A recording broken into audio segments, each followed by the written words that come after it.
The New Year's Day tweet from President Trump at the beginning of this year threatened to put greater strain on the U.S.-Pakistan relationship, and days later, State Department spokeswoman Heather Nauert announced cuts in U.S. aid to the country. Until the Pakistani government takes decisive action against groups, including the Afghan Taliban and the Haqqani network, we consider them to be destabilizing the region and also targeting U.S. personnel. The United States will suspend. And we will welcome now the Pakistani ambassador to the U.S., Ali Siddiqui, with me now in our Bloomberg 99.1 studios here in Washington. Ambassador, it is a pleasure. Thanks so much for joining us. Thank you. And it's my understanding this is your very first radio interview ever. It is. It's a pleasure to be here. Well, thanks very much for choosing Bloomberg to do it with. Thank you. I appreciate that. Now, you have actually said, and when you first became ambassador, and you presented your credentials to the White House, that one of your goals is to help rebuild the relationship between the U.S. and Pakistan. And part of those building blocks include a good business relationship, a good working relationship. What do you mean? How is that going to work? Thank you. At the moment, trade between the U.S. and Pakistan, while the numbers are relatively small, is balanced, which is quite positive, that neither country runs a significant surplus vis-a-vis the other. My priority is to increase that relationship significantly while maintaining some balance and parity. So the U.S. is on its way to becoming the world's largest LNG exporter. And Pakistan, at the same time, is on its way to becoming one of the world's largest importers. And I think on the energy front alone, there's a huge opportunity for Pakistan to buy American gas and benefit from that. And indeed, last year, since we have 2 LNG receiving terminals operating and many more in planning and construction, last year we did receive some cargoes from Sabine Pass. So there was some U.S. LNG that ended up in our system, which, of course, there'll be much more U.S. LNG in the world, and we hope to grow that relationship to the benefit of the U.S.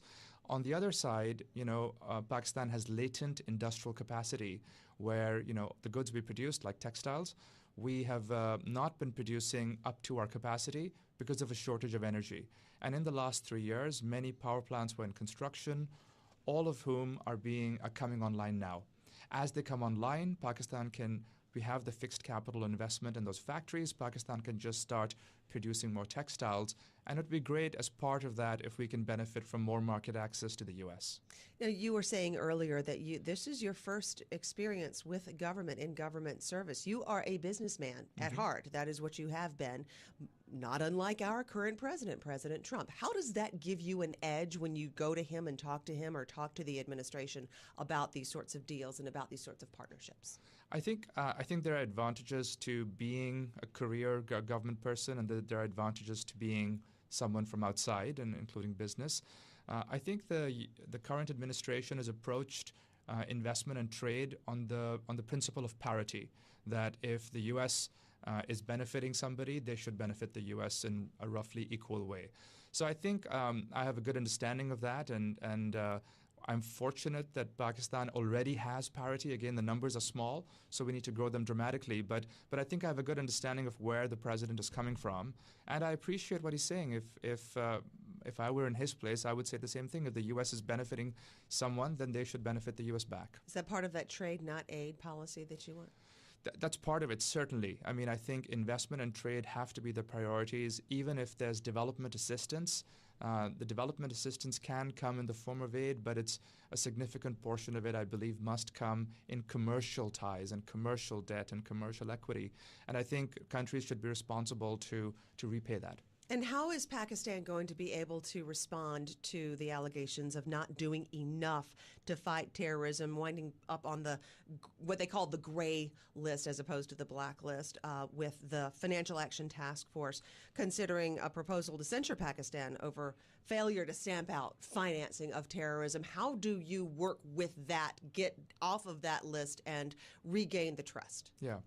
So the Grey List requires, the Financial Action Task Force Grey List requires a series of measures to further control financing to groups that are proscribed.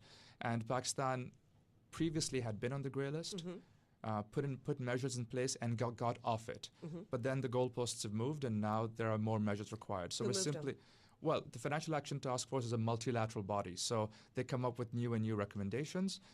We intend to be in compliance over the next 15 months and actually get off the grey list again. So we're not alone on the grey list. There are a number of countries, and they're found that their standards need some level of improvement. How much of a priority is that?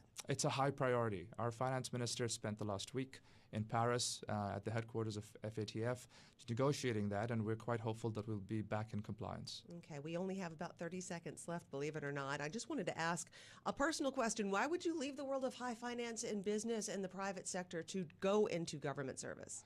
I've always had a commitment to public service, and no matter what one achieves in the private sector, through paying taxes and creating jobs and doing philanthropy, which are all forms of public service, one can do much more, many times more, using the power of government. So that's why I'm here. All right. Pakistani Ambassador to the U.S., Ali Siddiqui, I want to thank you for joining us. You are actually new to the post, so welcome. Thanks so much for joining us today. Thank you very much.